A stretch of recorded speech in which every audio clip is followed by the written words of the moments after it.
This will be the second of the two videos that I want to make today for Dawn from Tapestry Institute. This is pertaining to the strategizing of Plan B for me and the very unique curriculum that myself and Narcissus Blood and Dwayne Mistaken Chief had developed for the Ghana Studies program. So, first of all, I really want to extend my gratitude to you, Dawn, for approaching Dr. Gordon to explore whether or not he knew of any potential benefactors that might be able to that might have been able to put some funding toward a startup of a private institution. The Ghana Studies program at Red Crow Colleges is still ongoing,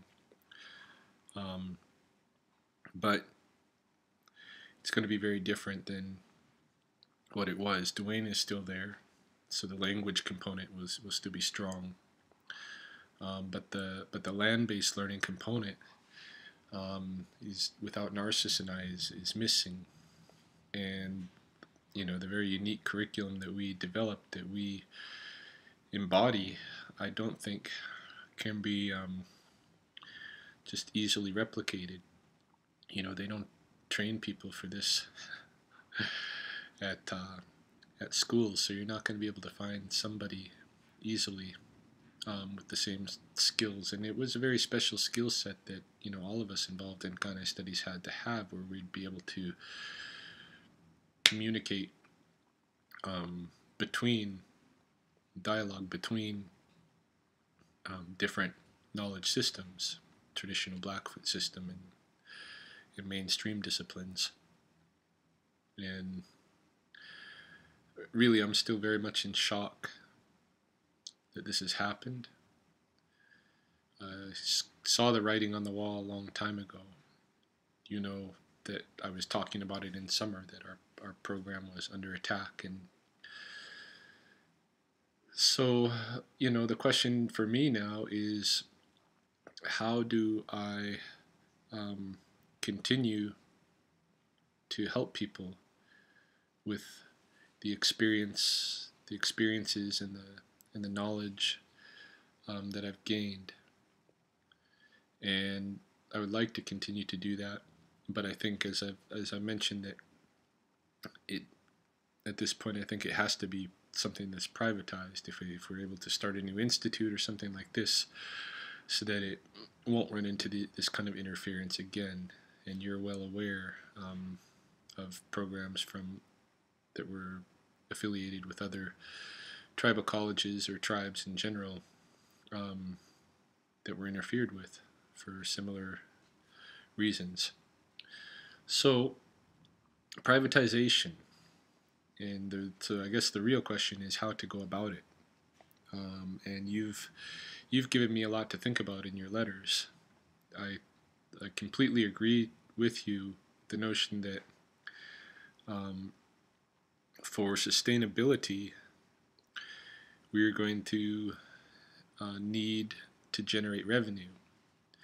And the means of generating that revenue is probably going to have to be through student tuitions and such. Now, that would put the educational opportunities, if you charge a regular tuition like any other school for these kind of courses, that's going to, and this school is not accredited from the start, then that's going to present an obstacle for Blackfoot students who want to take the courses. Once we get our courses, not necessarily once we get the program accredited or something like that, but once we have transfer arrangements with other institutions, then there is a case for students to get post-secondary support from the tribe to come into the school, although whether that will be supported or not remains questionable, just because of personal animosities and such. So I don't think my former colleagues at Red Crow are going to take very kindly to me starting up a private institution, but I see that they left me with no other option. And so we're looking at that. We need to generate revenue through tuition. We're going to need some kind of startup funding just to get the thing off the ground. And in that regard, I believe you can help me through Tapestry. If we can access some grant monies for a startup project of a sort,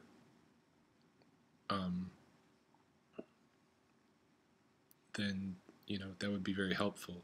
What I'm looking at right now, of course, is starting from without any. If I didn't have any grant monies, it would be just starting very, very simple, hosting classes, even in my home or in the outside here in the coulees of Lethbridge, Alberta,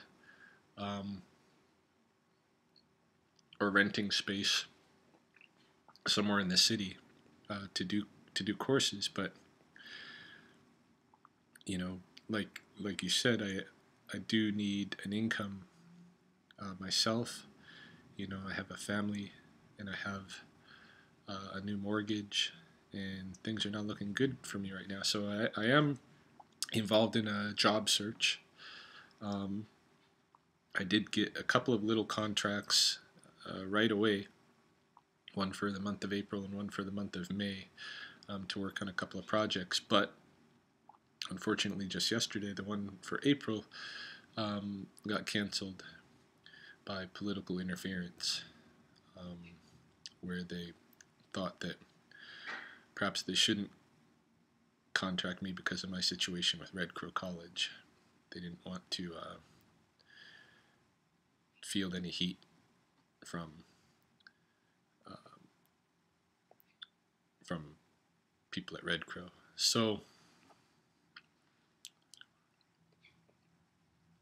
yeah, I'm in kind of dire straits, but I'm confident that everything will turn out the way it's supposed to be. But I don't want to see what we were doing end. It can't. It has to go. It has to continue. And the students are just as destroyed as I am.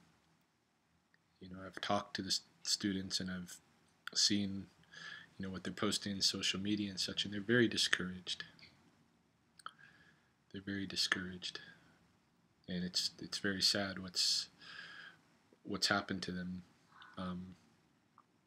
since our new administration came in. The bullying, the coercions, and the outright negligence of terminating me so suddenly, 2/3 of the way into a semester, and then not letting the students, if you're going to do that, the students should have at least been let off the hook and say, all right, all the students who were in this course are getting A's or what have you. But no, they're trying to put a substitute teacher in there. It's ridiculous because nobody knows my curriculum but me. So, yeah, I do want to start something up. If there is grant funding that I can access, then that really helps. And so I think, my request would be, I think at this point, if you and I could discuss how we might access some grant funding for a startup project for a privatized institute. The idea of creating a larger institute, kind of like a hub for similar privatized land-based learning programs throughout indigenous country, is also appealing, for sure. But I do have a fear that I might get bogged down in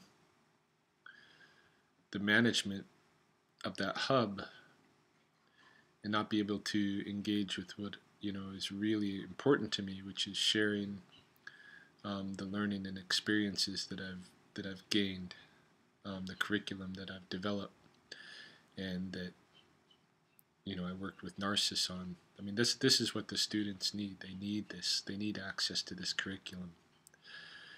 And so I don't know if I want to go in that.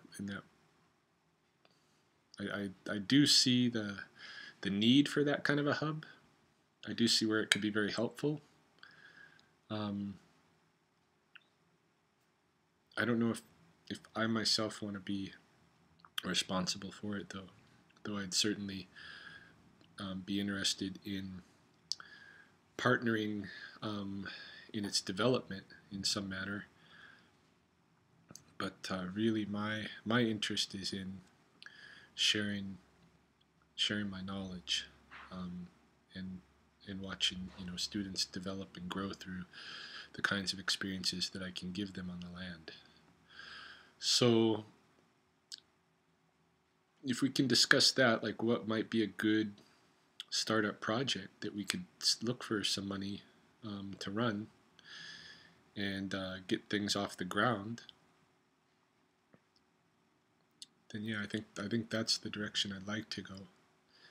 And I do, of course, have a good network of people across Canada, North America, even overseas, that might be able to assist in some manner along the way. I just, for the life of me, I haven't figured it all out yet, right?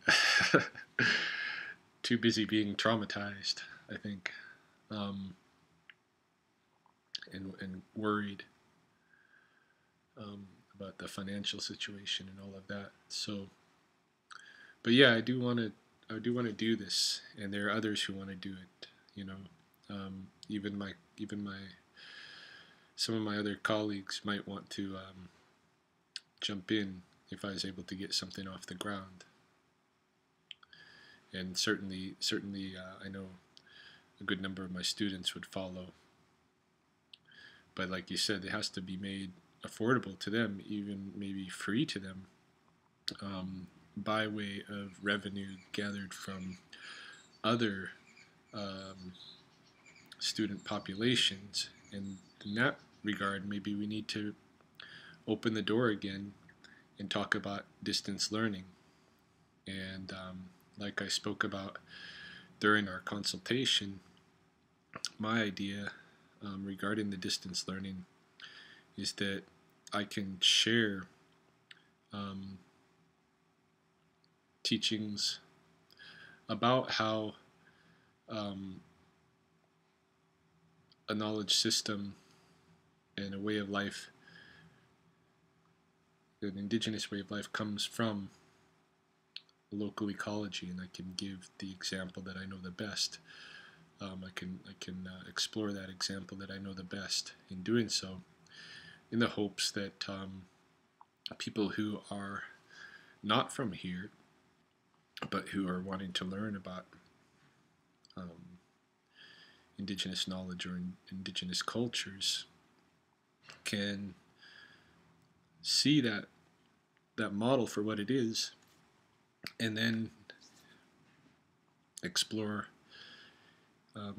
indigeneity in their own place, reconnect with their place, wherever their place is, and invigorate, invest in that relationship. So those are all thoughts that I had, and sorry it's not entirely coherent or strung together right, but like I said, I've been very much shaken by this experience. This winter was, I can't think of a more stressful series of events that I've ever experienced in my life. So this is a game changer for me, and I'm just trying to figure out what to do from here.